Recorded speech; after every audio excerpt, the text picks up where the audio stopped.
জয় নিতাই, জয় শ্রী রাধেশ্যাম। শ্রী শ্রী ঠাকুর হরিদাস ঠাকুর সম্পর্কে আমরা কয়েকদিন শ্রবণ করছি। তো প্রথম, দ্বিতীয় এবং তৃতীয় পরিচ্ছদ আমরা শ্রবণ করছি পরপর 3 দিন। আজকে চতুর্থ দিন। আজকে আমরা চতুর্থ পরিচ্ছদ আলোচনা করব, চাঁদপুরে আশ্রমে কুটির। অর্থাৎ হরিদাস ঠাকুরের গতকাল আমরা শ্রবণ করেছি অগ্নি পরীক্ষা। তিনি কি করে অগ্নি পরীক্ষা দিয়েছিলেন, একজন গণিকা কি করে পরম মহান্তিতে পরিণত হলেন, সেই মহান্তি কি করে কৃপা করে আমাদের কৃষ্ণ ভক্তি দান করেন, ইত্যাদি আমরা শ্রবণ করেছি।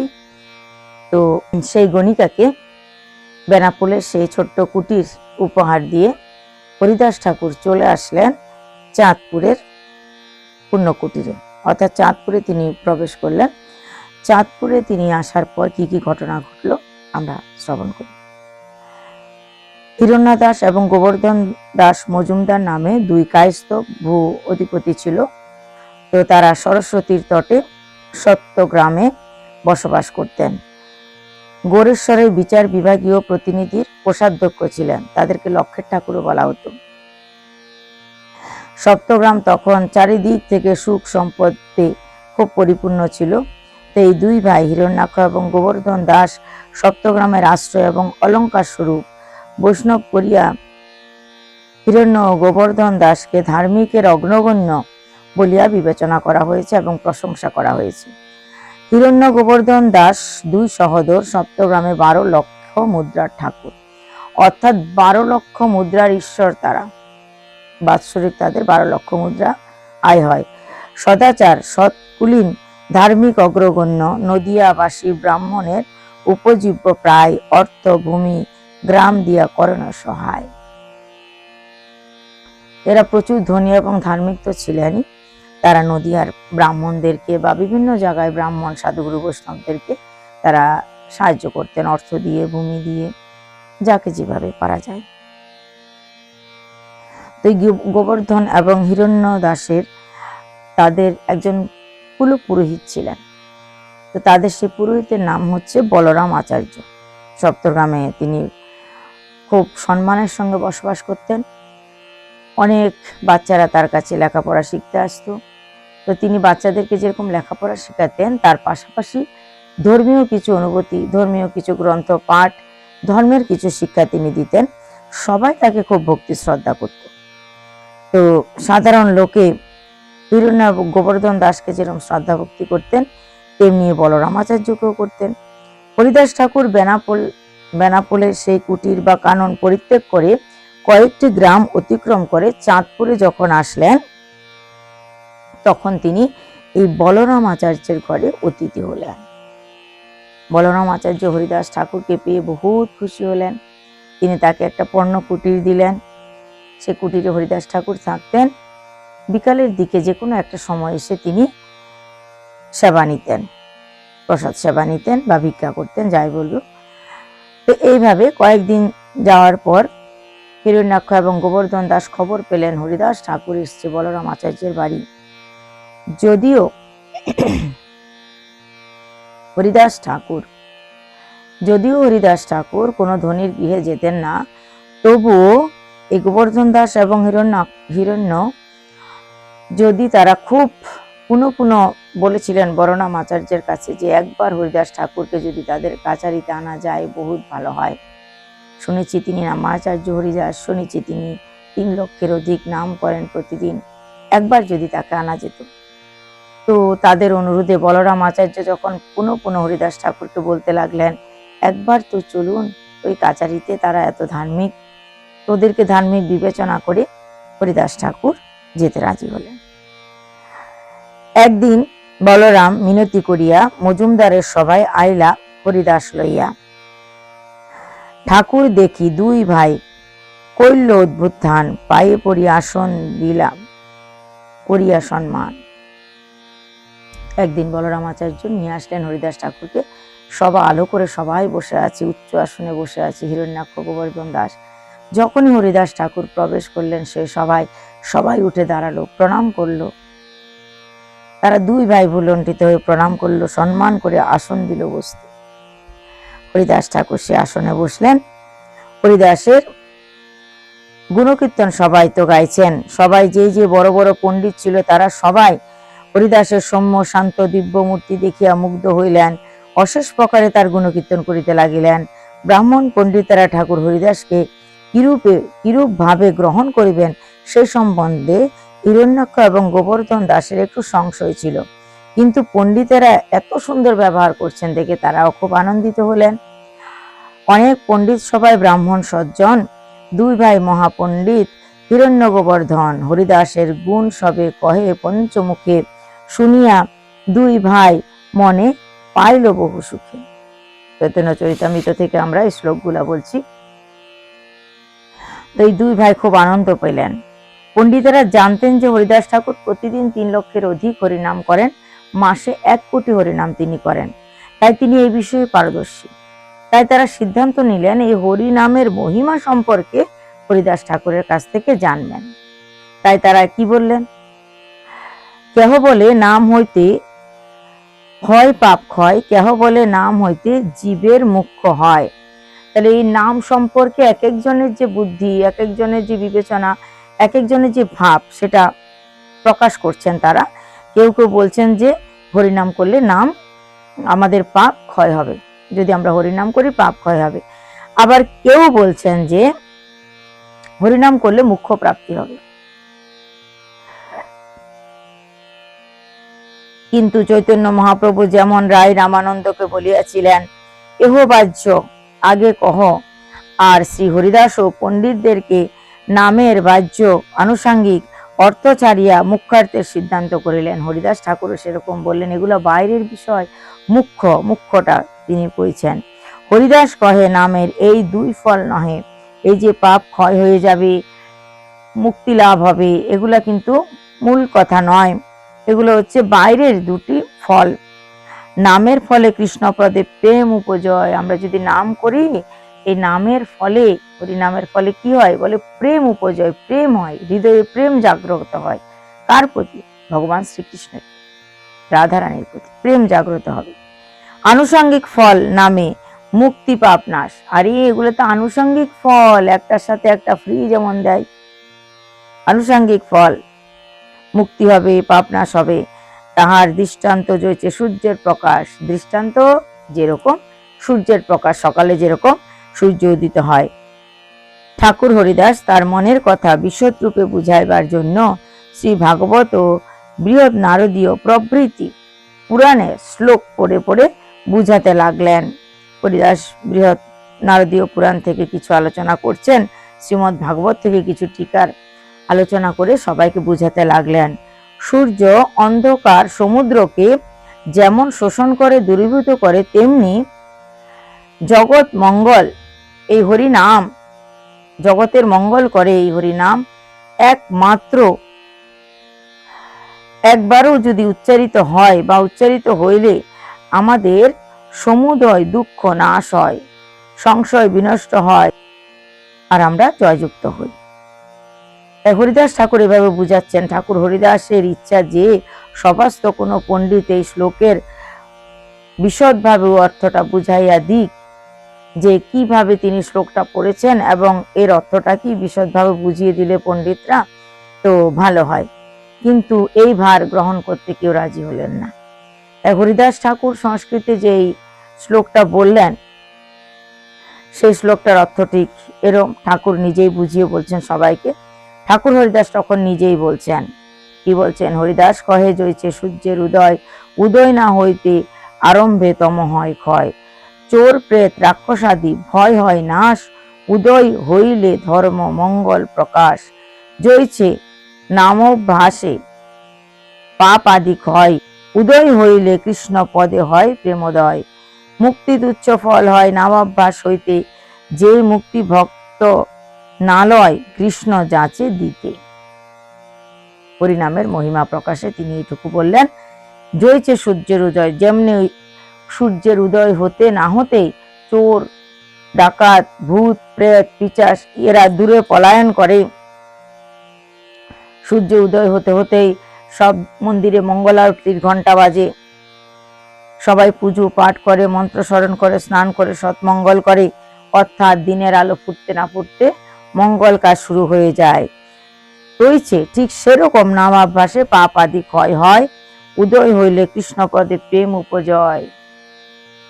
কৃষ্ণের পদে প্রেম হয়। মুক্তি তো তুচ্ছ, এই নামাভ্যাস হতে মুক্তি তুচ্ছ। আর যেই মুক্তি কৃষ্ণ দিতে চায়, কিন্তু ভক্ত নিতে চায় না। ভক্ত মুক্তি চায় না, ভক্ত কি চায়? না, আমি আবার আসবো এই ভব সংসারে, আবার এসে আমি গোবিন্দের সেবা করব, গোবিন্দের পূজা করব। ভগবান দিতে চায় মুক্তি, কিন্তু ভক্ত নিতে চায় না। সূর্যের ঐরূপ ধর্মগুলো শ্রী ভগবানের নামের মধ্যে স্পষ্ট হয়। যে ব্যক্তি নাম এখনো শ্রবণ কীর্তনাদি করে নাই, করিবার জন্য ইচ্ছা মাত্র করিয়াছেন, তাহার হৃদয়ে পাপরূপ অহংকার রাশি প্রসারণ হয়, অর্থাৎ দূরে দূরে চলে যায়। সভাসস্থ সকলে হরিদাস ঠাকুরের ব্যাখ্যা শুনিয়া মুগ্ধ হইলেন। সবাই আনন্দিত হয়েছে, তাহার ভুরি ভুরি প্রশংসা করতে লাগলো। গোপাল চক্রবর্তী নামে মজুমদারের এক প্রধান আরিন্দা, অর্থাৎ যারা খাজনা বহন করে নেয় তাদের অধ্যক্ষ সুদর্শন পণ্ডিত ও যুবক এই ব্যাখ্যা শুনিয়া তাদের মেজাজ গরম হইয়া গেল। সে ক্রুদ্ধ হইয়া হরিদাস ঠাকুরকে শ্লেষ ও বিদ্রুপ করিতে লাগিল এবং সভাস্থ পণ্ডিতদেরকে সম্বোধন করিয়া বলিল, আপনারা শুনুন, কোটি জন্মে ব্রহ্ম জ্ঞানে যে মুক্তি লাভ হয় না, এই লোকটি মানে হরিদাস ঠাকুরের কথা বলছেন, বলছে এই লোকটি বলে যে নামাভ্যাসে সেই মুক্তি লাভ করা যায়। নামাভ্যাসে মুক্তি শুনি না হইল সহন, ক্রুদ্ধ হইয়া বলে সেই সরস বচন। ভাবকে সিদ্ধান্ত শুনো পণ্ডিতের গণ, কোটি জন্মে ব্রহ্মজ্ঞানে যেই মুক্তি না হয়, এ কহে নামাভ্যাসে সেই মুক্তি হয়। চৈতন্য চরিতামৃতের অন্তখণ্ডে শ্লোক। হরিদাস কহে, ভাই তুমি বৃথা সংশয় কেন করো? হরিদাস ঠাকুর তখন বুঝিয়ে বলছেন, তুমি বৃথা কেন সংশয় করো? হরির নামের আভাস মাত্রেই জীবের মুক্তি লাভ হয়ে থাকে, ইহা শাস্ত্র কথা, আমার মন গড়া কথা নয়। কিন্তু ভক্তেরা ভক্তি সুখের তুলনায় মুক্তিকে অতি তুচ্ছ বস্তু জ্ঞান করে।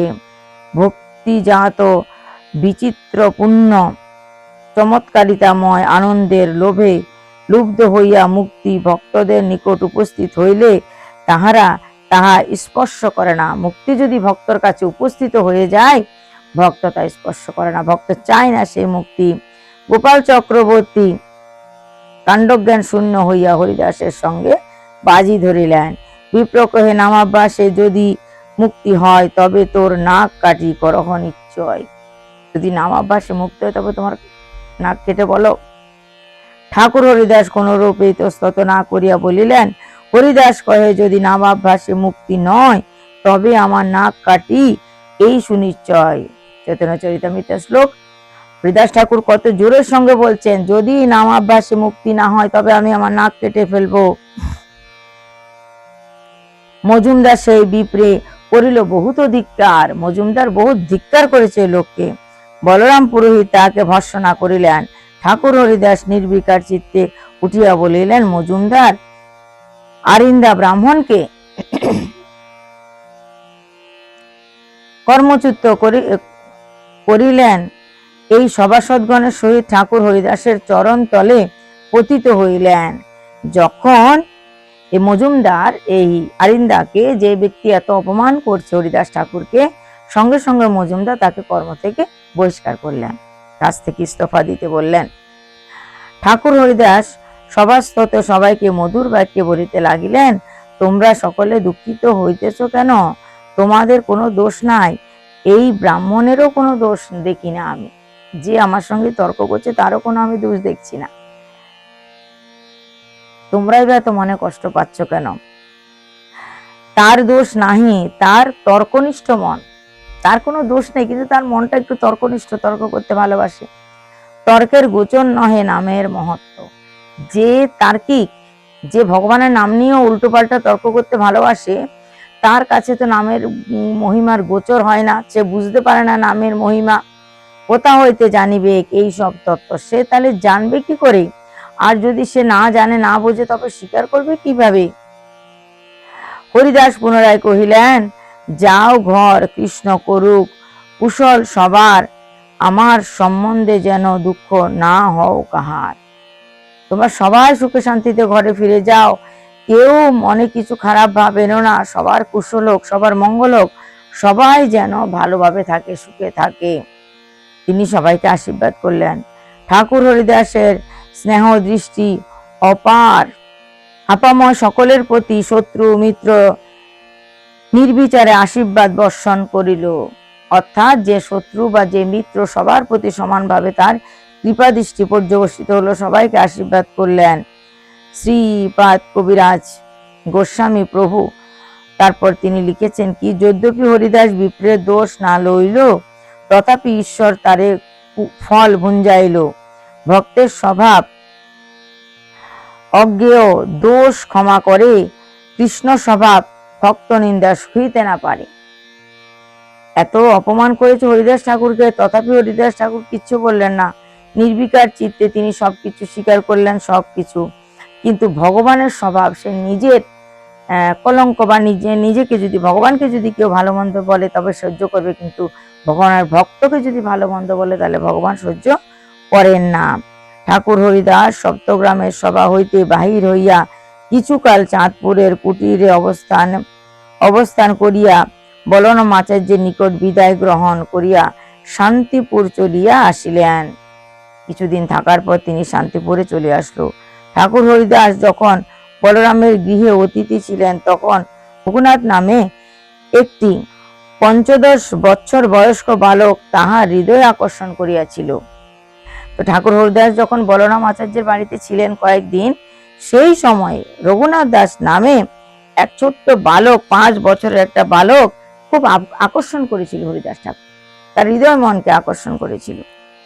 রঘুনাথ দাস বালক করেন অধ্যয়ন, হরিদাস ঠাকুর যাই করেন দর্শন। বালক তো পড়ছে, লেখাপড়া করতে এসছে বলরাম আচার্যের বাড়িতে, আর হরিদাস ঠাকুর সেখানে গিয়ে দূর থেকে সেই বালককে দর্শন করছে। দেখুন, ঠাকুর হরিদাস ঠাকুর দর্শন করছেন সেই বালককে, কি পরম সৌভাগ্য, যিনি পরবর্তী সময়ে আমাদের দাস গোস্বামী হয়েছেন। রঘুনাথ দাসকে দর্শন করছেন হরিদাস ঠাকুর। এই বালক হিরণ্য ও গোবর্ধন এই উভয় ভ্রাতার অতুল ঐশ্বর্যের একমাত্র অধিকারী। এই যে ছোট 5 বছরের বালকটা, এ তো গোবর্ধন দাসের পুত্র, কিন্তু এই 2 ভাইয়ের প্রচুর যে সম্পত্তি ঐশ্বর্য আছে, 2 ভাইয়ের যা কিছু আছে সব কিছুর অধিকারী এই বালক।